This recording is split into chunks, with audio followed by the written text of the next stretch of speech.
The Great Depression was the worst economic downturn in the history of the industrialized world, lasting from the stock market crash of 1929 to 1939.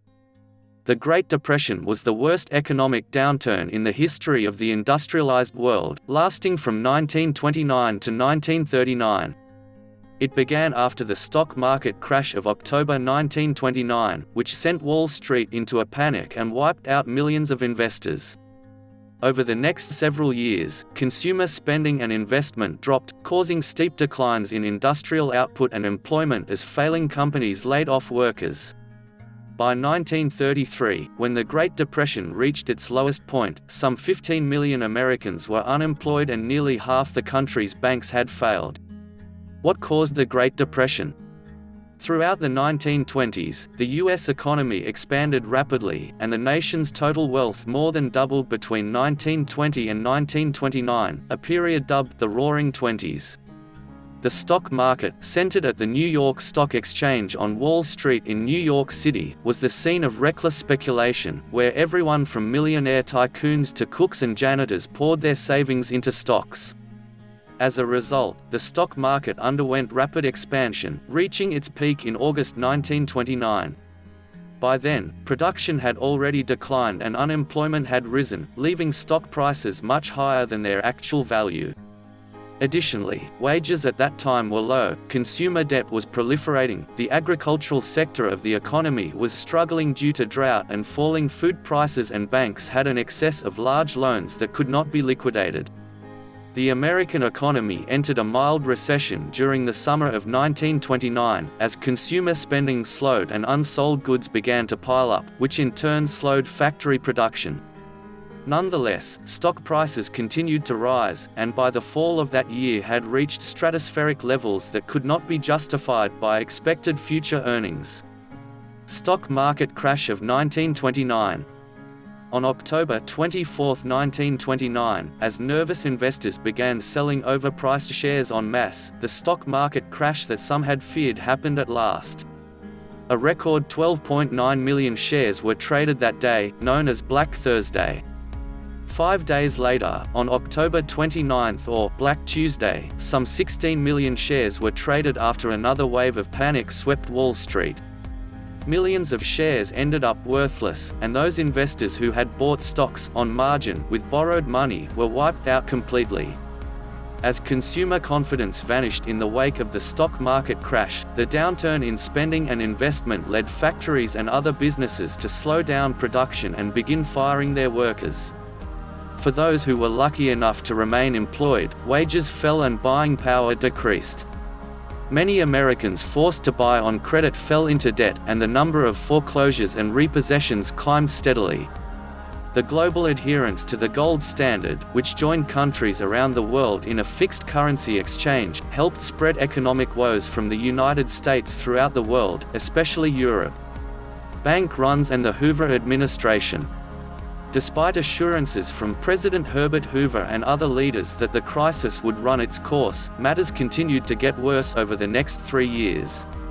By 1930, 4 million Americans looking for work could not find it. That number had risen to 6 million in 1931.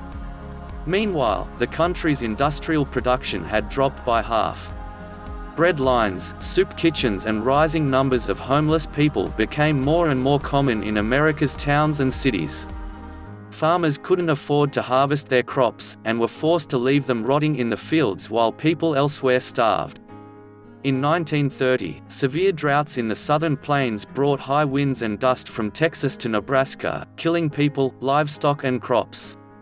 The Dust Bowl inspired a mass migration of people from farmland to cities in search of work. In the fall of 1930, the first of 4 waves of banking panics began, as large numbers of investors lost confidence in the solvency of their banks and demanded deposits in cash, forcing banks to liquidate loans in order to supplement their insufficient cash reserves on hand. Bank runs swept the United States again in the spring and fall of 1931 and the fall of 1932, and by early 1933 thousands of banks had closed their doors.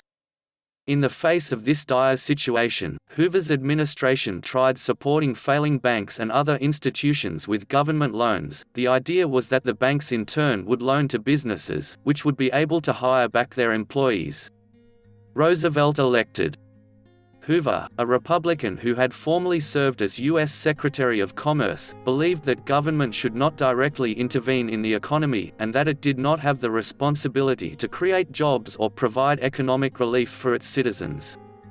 In 1932, however, with the country mired in the depths of the Great Depression and some 15 million people, more than 20% of the U.S. population at the time, unemployed, Democrat Franklin D. Roosevelt won an overwhelming victory in the presidential election.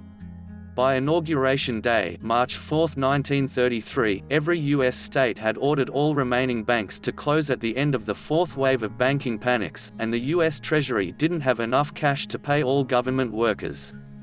Nonetheless, FDR, as he was known, projected a calm energy and optimism, famously declaring, "The only thing we have to fear is fear itself."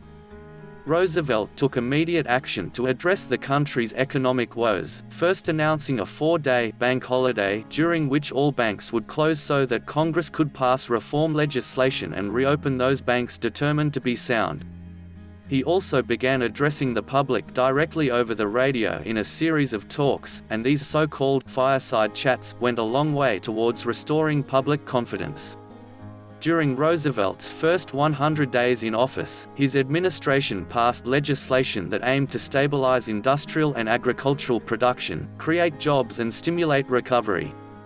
In addition, Roosevelt sought to reform the financial system, creating the Federal Deposit Insurance Corporation (FDIC) to protect depositors' accounts and the Securities and Exchange Commission (SEC) to regulate the stock market and prevent abuses of the kind that led to the 1929 crash. The New Deal, A Road to Recovery. Among the programs and institutions of the New Deal that aided in recovery from the Great Depression were the Tennessee Valley Authority (TVA), which built dams and hydroelectric projects to control flooding and provide electric power to the impoverished Tennessee Valley region, and the Works Progress Administration (WPA), a permanent jobs program that employed 8.5 million people from 1935 to 1943. When the Great Depression began, the United States was the only industrialized country in the world without some form of unemployment insurance or Social Security. In 1935, Congress passed the Social Security Act, which for the first time provided Americans with unemployment, disability and pensions for old age. After showing early signs of recovery beginning in the spring of 1933, the economy continued to improve throughout the next 3 years, during which real GDP, adjusted for inflation, grew at an average rate of 9% per year. A sharp recession hit in 1937, caused in part by the Federal Reserve's decision to increase its requirements for money in reserve.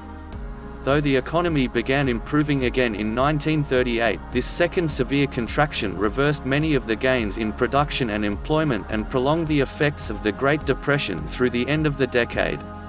Depression-era hardships had fueled the rise of extremist political movements in various European countries, most notably that of Adolf Hitler's Nazi regime in Germany.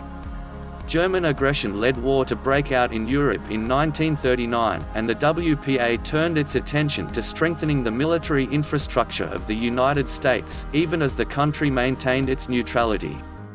African Americans in the Great Depression. 1/5 of all Americans receiving federal relief during the Great Depression were black, most in the rural South.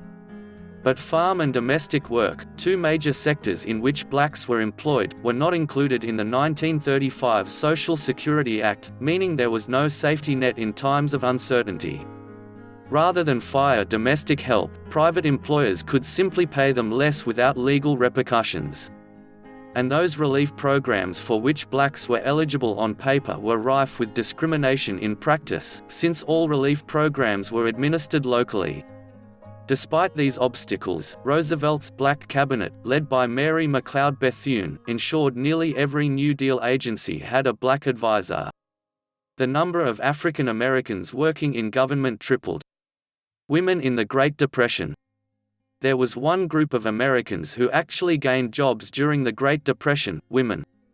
From 1930 to 1940, the number of employed women in the United States rose 24% from 10.5 million to 13 million. Though they'd been steadily entering the workforce for decades, the financial pressures of the Great Depression drove women to seek employment in ever greater numbers as male breadwinners lost their jobs. The 22% decline in marriage rates between 1929 and 1939 also created an increase in single women in search of employment. Women during the Great Depression had a strong advocate in First Lady Eleanor Roosevelt, who lobbied her husband for more women in office, like Secretary of Labor Frances Perkins, the first woman to ever hold a cabinet position. Jobs available to women paid less, but were more stable during the banking crisis, nursing, teaching and domestic work. They were supplanted by an increase in secretarial roles in FDR's rapidly expanding government. But there was a catch: over 25% of the National Recovery Administration's wage codes set lower wages for women, and jobs created under the WPA confined women to fields like sewing and nursing that paid less than roles reserved for men.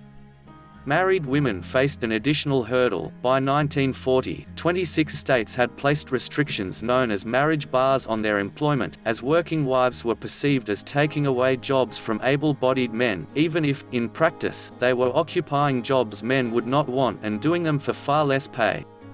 Great Depression ends and World War II begins. With Roosevelt's decision to support Britain and France in the struggle against Germany and the other Axis powers, defense manufacturing geared up, producing more and more private sector jobs. The Japanese attack on Pearl Harbor in December 1941 led to America's entry into World War II, and the nation's factories went back in full production mode. This expanding industrial production, as well as widespread conscription beginning in 1942, reduced the unemployment rate to below its pre-depression level. The Great Depression had ended at last, and the United States turned its attention to the global conflict of World War II. Thanks for watching this video. Please like the video and subscribe my channel.